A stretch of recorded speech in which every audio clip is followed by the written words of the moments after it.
นะโมตัสสะภะคะวะโตอะระหะโตสัมมาสัมพุทธัสสะนะโมตัสสะภะคะวะโตอะระหะโตสัมมาสัมพุทธัสสะนะโมตัสสะภะคะวะโตอะระหะโตสัมมาสัมพุทธัสสะพุทธังธัมมังสังฆังนะมัสสามิ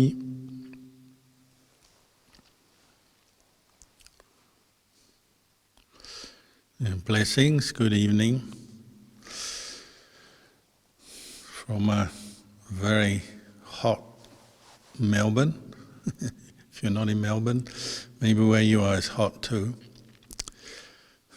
We haven't had these Zoom sessions for a few weeks because I was traveling in Thailand and India.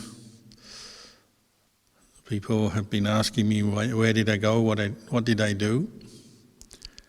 And the reason I went to India to take some of the monks who haven't been to India to show them particularly the Bodhi tree and the Mahabodhi Chedi where the Buddha was enlightened, and Saranath, the place where the Buddha gave his first teaching, the Dhammacakka Sutta. So it's like a pilgrimage. Then we went to my teacher's monastery, Ajahn Chah's monastery, for the memorial retreat that they hold there every year on his death anniversary. And there's meditation and chanting and teaching, and we do a circumambulation around the Chedi where his relics are. Then I also went to another monastery, Ratanawan, where Ajahn Dhammo lives, and he had a ceremony to install Buddha relics in a new Chedi that he's built there at that monastery.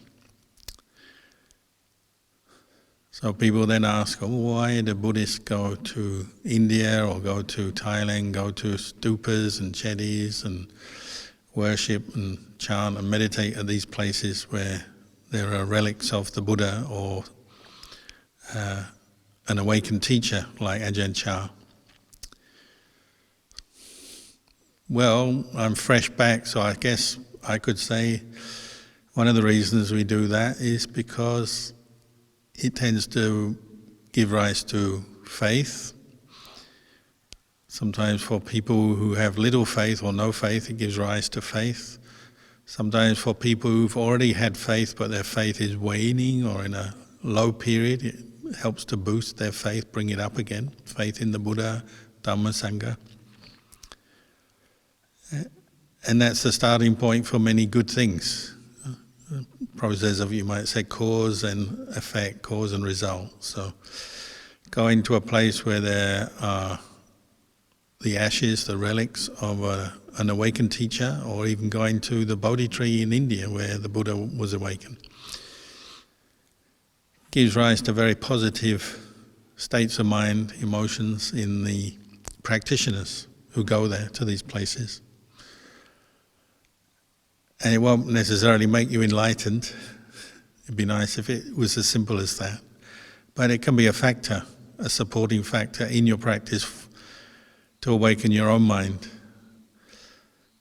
You go to these places, whether it's India or Thailand, places where people maybe have been practicing the Buddhist path, developing it for many generations, and the number of people going and practicing in those places is high. Many people have been there, practiced there. You feel something. It's not just a label. You say, this is the Bodhi tree where the Buddha was enlightened, or this is the Chedi where Ajahn Chah's ashes are. You go there, you actually feel something. And not just the people who knew Ajahn Chah or are aware of the Buddha and the life of the Buddha, the history of the Buddha, but even people who are new to Buddhism or new to Ajahn Chah can go to these places and feel something too. Feel peaceful, feel inspired. That's part of the Dhamma process of awakening your mind. It's not just an intellectual practice. There is that side to it. Listening to the teachings, understanding the teachings. There's also a feeling there. And with faith arising, this quality we call saddha, the mind brightens, tends to become more wholesome. You might say it goes into a better state, if only temporarily. And that includes feeling, physical feeling of well-being and a mental feeling, happiness, contentment maybe.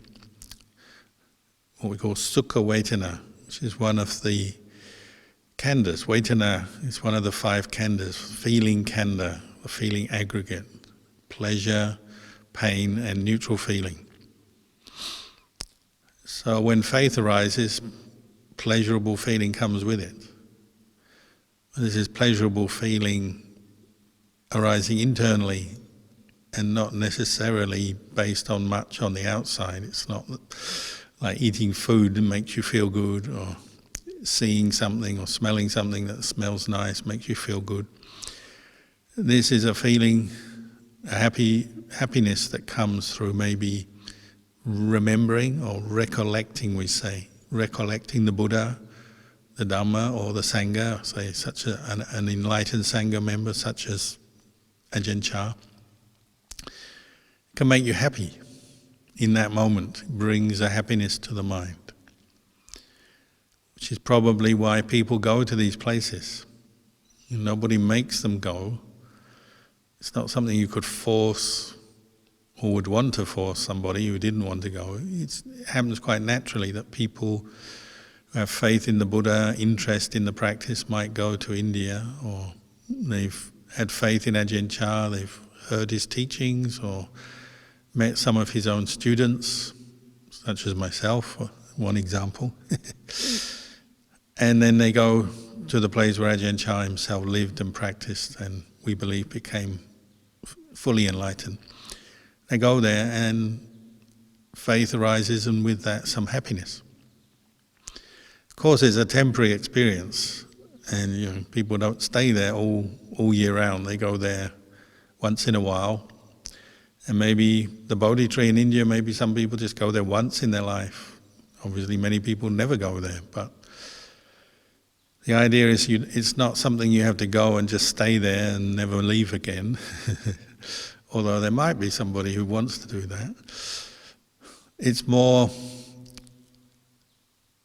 an exercise in seeing how faith arises and reinforcing or strengthening your faith, and maybe at least for a while bringing you closer to the Buddha or the Dhamma or the Sangha.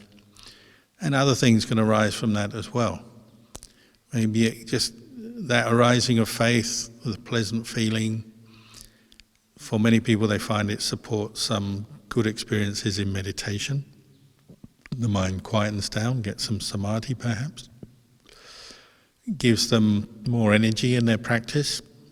Maybe they meditate longer than usual, or sit down and chant some of the chants that bring them to think of the Buddha, Dhamma, Sangha, whether it's reflections or parittas or suttas. It can have a boost on that person's practice. Maybe you could say, a temporary boost, because as we know, all of these qualities and feelings of happiness are temporary, but it's still useful in our practice to have that.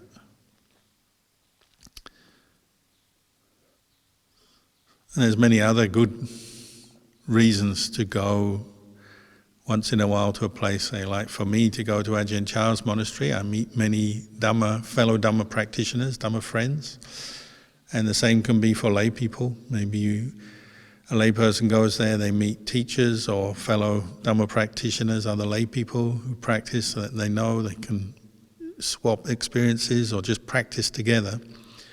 And sometimes practicing together helps us, just like tonight you're sitting here listening to this talk with other people. We get a certain confidence, strength, energy from that, practicing together. And this is one of the benefits of doing things that arouse or bring up faith, saddha, in the practice. We often get mild or greater piti, rapture, this quality of rapture.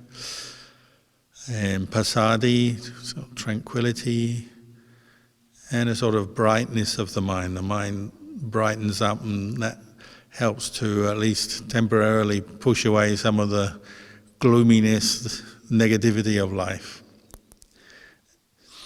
It's not all easy. You go traveling to somewhere like northern Thailand or India, it can be tiring, can require a lot of effort to get there. So there may be some physical tiredness or obstacles involved, but maybe the benefits outweigh that. These states of mind and some of the Dhamma that you hear or Dhamma you reflect on when you're there can help you in your practice. I know going to northeast Thailand, a question I hear quite often from lay Buddhists from other parts of the world who go there, like people from Europe, America, or Australia. One thing they often ask is, they say, why are so many enlightened teachers in Thailand, why did so many of them grow up, were born and grew up in northeast Thailand, which is traditionally it's quite a poor area. Farming economy, they're rice farmers by tradition. Of course, nowadays, northeast Thailand, like everywhere, is urbanizing, becoming more developed. So it is changing. But traditionally, it's a rice farming economy, quite poor. Many of these teachers, like Ajahn Chah, Ajahn Mahabua, different teachers you might have heard of, they lived very simple lives when they were born, when they were children. They often were helping their parents farming from a very young age. As soon as they could run around, they were out in the fields with their parents. And they often had very minimal education. Maybe they just learned to read and write, and that was about it. And from a young age, they left school. So people ask this question, why are all these enlightened teachers born there? Well, it doesn't mean to say you can't get enlightened in other parts of the world. There's other parts of Thailand which have got famous enlightened teachers, and obviously India and other countries as well. But sometimes it may be the slightly harsher environment, the poverty, the difficulties encountered in that kind of place stimulate the Dhamma. Sometimes it is the pain, the tiredness, the difficulty, the obstacles of life that is where we learn and which drives us on. So what do these people in northeast Thailand do when they face difficulties in their life? Well, they often turn to the Dhamma, and they have their faith in the Dhamma to support them, and they really understand that. The Dhamma makes them happy and gives them energy. And that's something I've always appreciated and been grateful for when I go to northeast Thailand. It always reminds me how strong their faith is, many of the people. Maybe not everyone, but many of the people. And that faith then leads on to effort in the practice. They chant very well. They learn the chanting. They meditate. Often they can sit and meditate for hours, and they can sit and listen to Dhamma talks for hours. And they can practice often quite well. People who come from other parts of Thailand, other parts of the world, can also practice, of course, but often they find it harder to sit still and meditate, harder to do chanting, harder to stay up late meditating like they do in northeast Thailand. So then people from other parts of the world will say, well, that means I've got no chance to get enlightened. I have to be born in some place where it's very difficult and harsh conditions and poor. That's a prerequisite for enlightenment. Well, of course it's not. It may help, because it helps to give people an insight into the suffering of life, perhaps, and spur them on to want to practice because they see that clearly. But look at the Buddha. When you go to India and you're thinking about the life of the Buddha left the palace to go out in the forest. So he was actually brought up in comfort. Probably very similar to us nowadays. We all have comfort. We're not princes and princesses, but the level of comfort and convenience in the world now is probably greater than in the time of the Buddha when he was Prince Siddhartha living in the the palace, he didn't have mobile phones and electricity and computers and aircon and food from all over the world and medicines to deal with every kind of illness and all the gadgets and conveniences of modern life. He didn't have that, did he? He had probably the best of what was available, but it was still much more simple than what we have nowadays. But he did have a very active mind, a curious mind. If you read the life story of the Buddha, he went out and he looked at the world and he recognized that there is a lot of suffering in the world.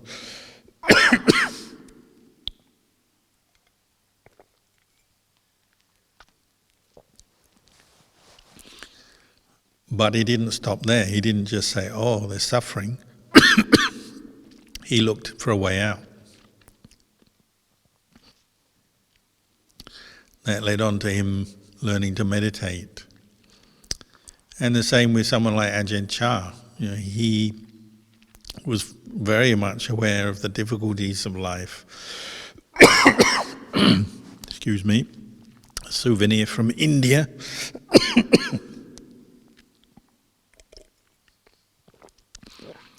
Our teacher Ajahn Chah was brought up and had to face a lot of difficulty as a young boy, young man. But because he had an active mind, a curious mind, he investigated that. Then when he started practicing Buddhism, he became a novice monk, later became a monk, he really contemplated the nature of life and seeing it as suffering. And even his father, when he passed away, before he passed away, encouraged his son, the young Ajahn Chah, not to disrobe, because life is suffering. And you go to northeast Thailand nowadays, you can still talk to people. Many people understand this point. They say, oh, there are a lot of difficulties in life. The Dhamma really gives a way out from that. But it's not necessarily a way out. You don't necessarily have to become a monk or a nun. For some people, yes, but it's more importantly is it gives you a pathway, a path of practice, and that starts with faith. So people love to go to the chedi where Ajahn Chah's relics are, and they bow and they chant and they offer flowers and they meditate and they listen to Dhamma. It gives them a stimulus in their practice, but then they also keep going, maybe on a daily basis, and that's what we've got to learn to do. Use the faith we have in the Buddha, the Dhamma, the Sangha, to practice, to bring the teachings, what we've learned, what we've heard into our heart and put them into practice every day. And that you can do anywhere, whether you're in northeast Thailand or India or Australia or any other country in the world. That's what you have to learn to do. That's why meditation is like the fast track to enlightenment, because as you might have observed earlier when we were doing the silent meditation, you just training your mind to watch itself, to turn inwards, watch the body, watch the mind with mindfulness, to know what you're thinking, how you're feeling, physically and mentally. It's not easy. But when you take the time and make the effort to do that, you start learning things very quickly, don't you? The basic truths that the Buddha himself realized and then passed on to us start to come alive or become reality when you're meditating. And what did the Buddha say? He said, dukkha is true, but it's something you've got to know, and you can. How do you know dukkha? How do you know suffering and stress? Well, first of all, you have to train your mind to be mindful, pay attention. That's the first thing you're learning as you meditate, isn't it? To turn to watch and observe yourself, this body, this mind. What we tend to do as human beings is not observe dukkha and understand and know dukkha. We tend to try and run away and escape from it. And the more wealth, the more things we have in the world, the easier it is to temporarily escape from dukkha. So we do that. We're always looking for something else to do, following our desires and our thoughts and our wants in our mind, to eat, to go here, go there, buy this, buy that, get this, get that, watch this, watch that. And the technology just supports that, the movement of the mind, seeking distraction from dukkha. Whereas meditation, we call this fast track to enlightenment because it brings you right back to looking at dukkha as an experience and recognizing, oh, this is the nature of a human body. Doesn't always feel very good, and it gets older every day, and sometimes it's ill or aches and pains. And even the mind is also bringing us dukkha because we have a lot of negative thoughts. And the more we identify with them, hold on to them, the more we feel suffering, the more we feel the burden of this body and mind.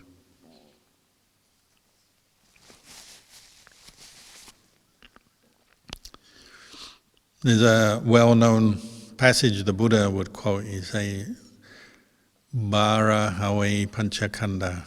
These 5 khandhas are heavy burden. Baraharo chapugalo. The person is the one who carries the burden. That's us, all of us, each of us.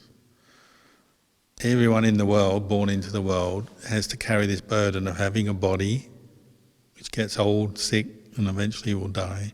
And even long before you die, you have to deal with aches and pains and itches and heat and cold and all the different things of life. And then a mind, the mental khandhas, Barahawe Panchakanda is referring to the 5 aggregates, body and mind. The physical body is the physical Rupa Khandha, and then the mind, the Nama Khandhas, feeling, memory, thought formations, sense consciousness. The Buddha called them a burden, because that's what they are. They're dukkha. The more we grasp at them with ignorance, without mindfulness, without awareness, we take them to be a self, me, mine, myself, and we suffer, don't we? The more your mind grasps at the body, the more upset you get when it's not doing what you want, when it gets older, or it gets sick, or it feels rotten, feels bad, or doesn't look very good. You start to suffer with that because of that attachment. And the mind itself, all this seeking of pleasure and distraction, the wanting, the nice ideals that we can have in life and think about, and the nice memories that we can bring up. After a while of meditating, you start to notice there's a lot of burden in that, there's a lot of suffering in that.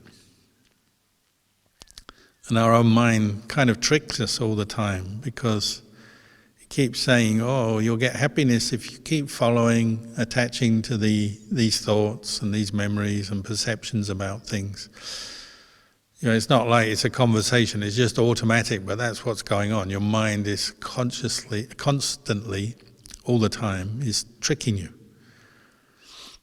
So since we've been born till now, we've been built up a whole range of attachments, different likes and dislikes, things we want, like, think are good and want more of, think will be better, think will make us happy. All kinds of experiences, pleasant experiences, physical experiences and mental experiences. We keep chasing them, thinking this will make me happy. And then also running away from the unpleasant or painful experiences, both mental and physical. We build up a whole habit of doing this every day. From the moment we get up, there's a lot of kind of automatic liking and disliking going on in this mind. When you start to meditate, you're stepping away from that and looking back at it, observing. And you can maybe notice how much of a burden it is to have to follow all this liking and disliking, wanting, not wanting, the desires of the mind. It's quite burdensome. Even seeking pleasure and even getting pleasure can be quite a burden when you identify with it as me, mine, myself. Because as soon as you got some pleasure, it fades on you. And then you've got to go back to wanting it again, get more of it or get it back. As you meditate, you see this at work very clearly. You see how the mind is so easily discontent. And just to stay with the breath going in, breath going out, for most people, certainly in the beginning of their meditation, it's hard, isn't it? Straight away you want to do something else. You want to get up, go somewhere. You're not very patient, you're not at ease, you don't feel very good. At the very least, you want to think about something. So your imagination starts working, fantasizing, imagining things as you're trying to watch the breath. The mind throws all kinds of stuff up, reacting to things. Some good, some not good, some pleasant, some unpleasant. But the mind is very active, and you'll see that as you try and practice meditation. And that's giving you an insight into this burdensome nature of the 5 khandhas. And who's carrying the burden? We are. We're the ones who feel pressured by our own mind. When you never meditate or you haven't meditated, what you tend to do is blame all the externals in life for your problems and any feeling of stress, suffering. If you're feeling pain in some way, you tend to start looking around for external scapegoats, like other people or the environment or the government or all kinds of things. When you meditate, you start to look internally and realize, the actual problem is my ignorant mind attaching to these things, holding on to them, identifying with them, and they bring this sense of stress or heaviness, as I've been explaining. It's one way of looking at suffering. It's the feeling of heaviness.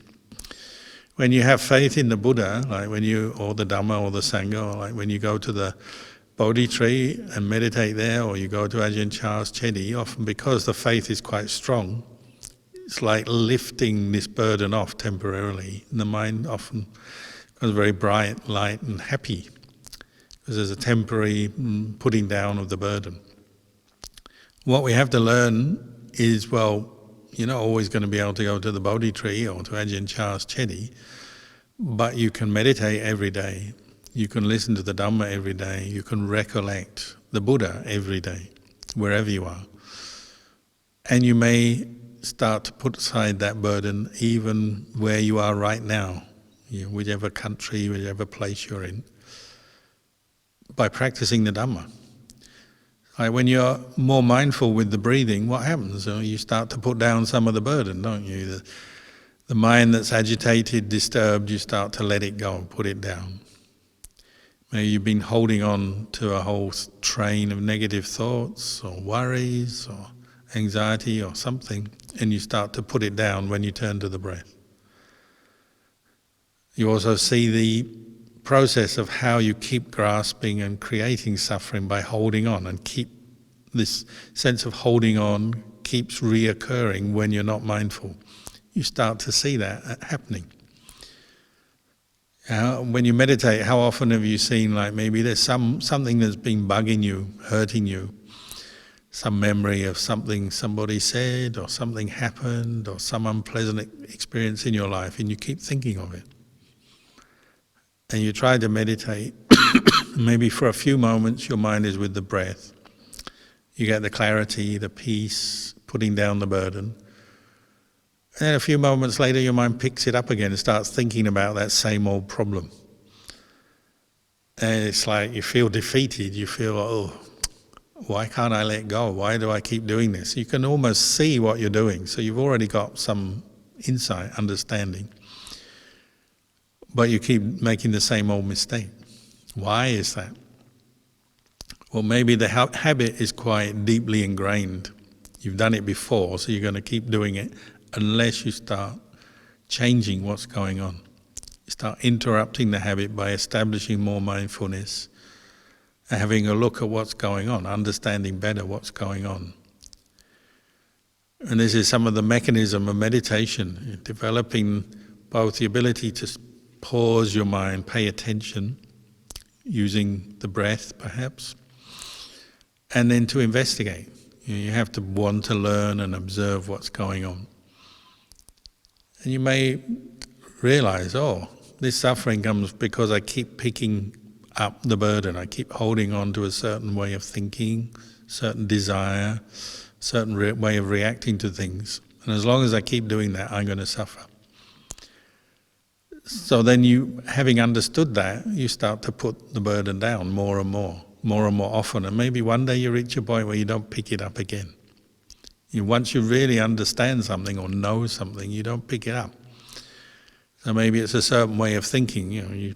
Obvious one is, say you're annoyed with a person, and you keep remembering that, and as you meditate you see how you keep picking up the burden of a angry thought, the annoyance, the unpleasant feeling that comes with it, the stress that comes with it, all the thoughts, all the agitation that leads you to want to do something, get them back, or fix this problem, sort it out, or maybe just brings you to despair, I can't go on because of this problem. But now you're meditating, maybe you get just enough clarity to realize actually the real problem is my own thinking, more than anyone else, more than anything outside me. It's just my own mind, picking up that thought, images, thought processes, thought trains of thought, feelings that come with them, emotions with them. Part of your mind is just identifying with them quite automatically and then suffering. Picking up the burden, we say. But as you become more mindful and insightful, maybe you realize, let it go, put it down. Sometimes it's very obvious that we just have to let something go and put it down. Other times you have to work at it, and you just have to find some way of looking at this experience in a new way maybe, or from a new angle that will help you to put it down. The third noble truth that the Buddha realized under the Bodhi tree, we call that Nirodha, cessation. So that's often a way into putting down the burden. You realize you can put down the burden because every thought arises but then it passes away. Every feeling arises and ceases, even very repetitive, unpleasant feelings. So like, painful feelings in your body, unpleasant feelings associated with an event or a memory. They arise, they also cease.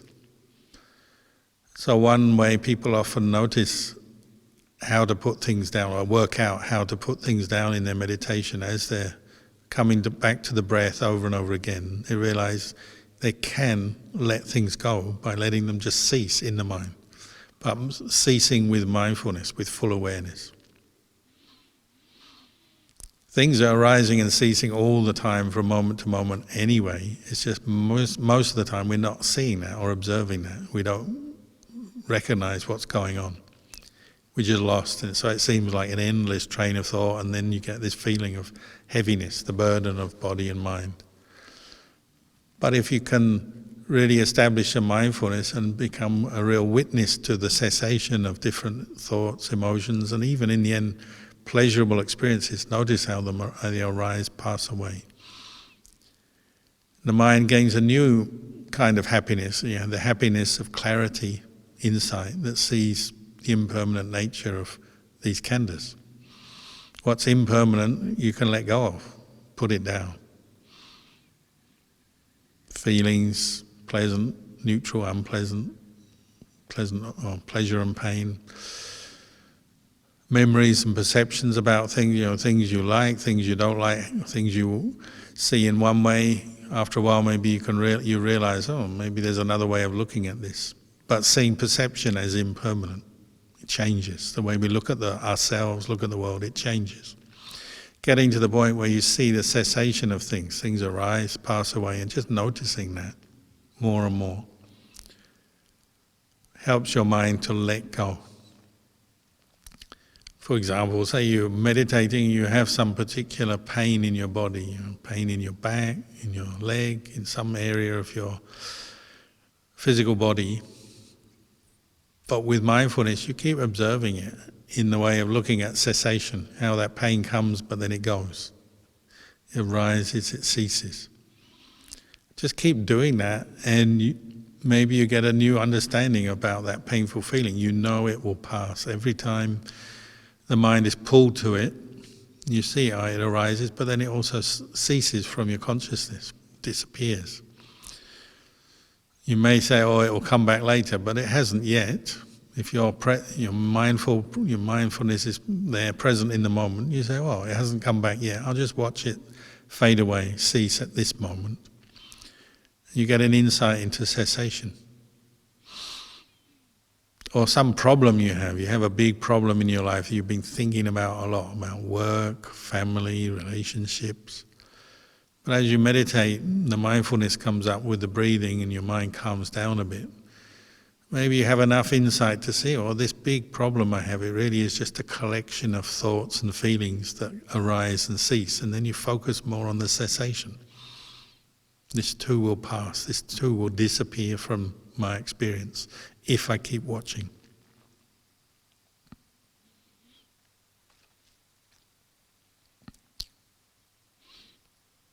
So the third noble truth is,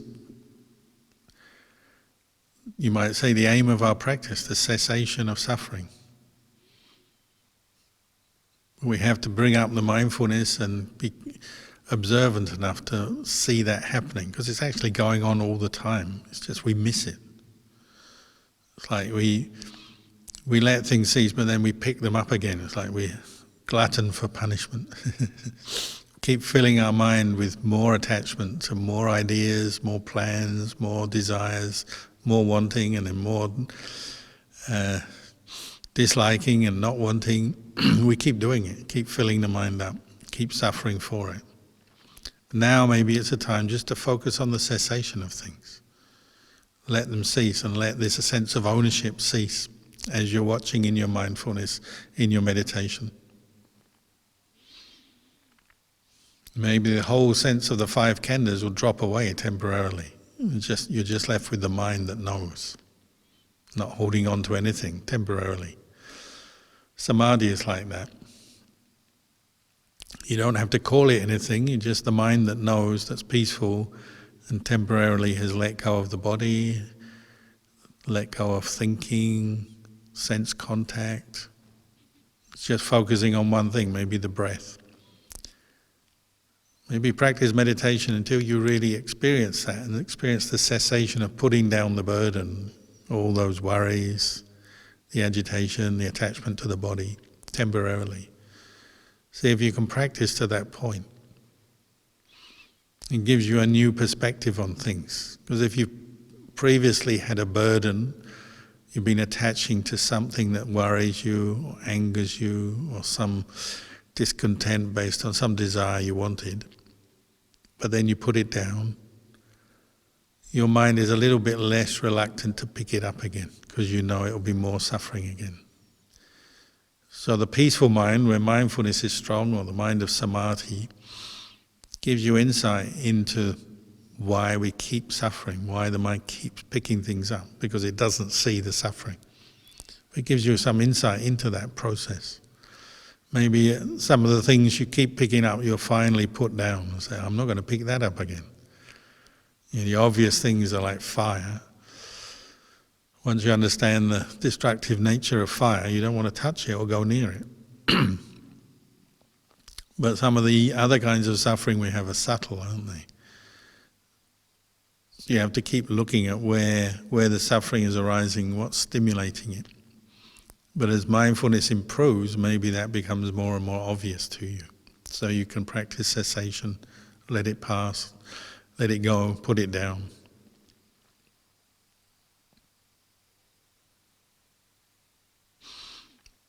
Some people find the recollection of death very helpful with this, because when you die, you put everything down anyway, don't you? You're kind of forced to, whether you like it or not. You have to let go of your body, family and friends, your wealth, all the experiences you've had, you let them go. So this is why Ajahn Chah used to say, practice dying before you die.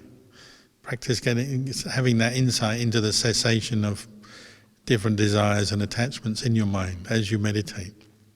It's giving you a fast track to understanding how we suffer and where that suffering comes from. And then what to do about it, how to let go.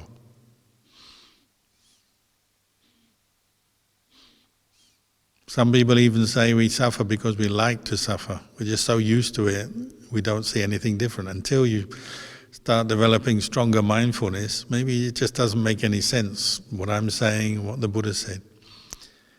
But once you practice some meditation, maybe it will make more sense, become clearer to you. We don't have to keep suffering in this life. There is a way out. But you have to put some of these teachings into practice to get to that point, to realize that. Once you got the faith, develop the mindfulness, the effort, and then observe and develop some insight. Everything that you cling on to, hoping for happiness, actually can't bring you that lasting happiness you're wanting.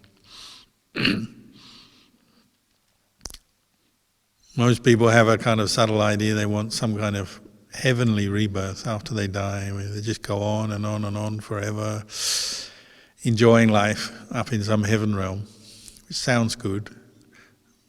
But the more you understand impermanence, cessation, you realize, well, even that isn't ultimate happiness. Even the heaven realms don't last forever. Better to put effort into understanding impermanence in this life. It will help you free your mind from suffering in this life.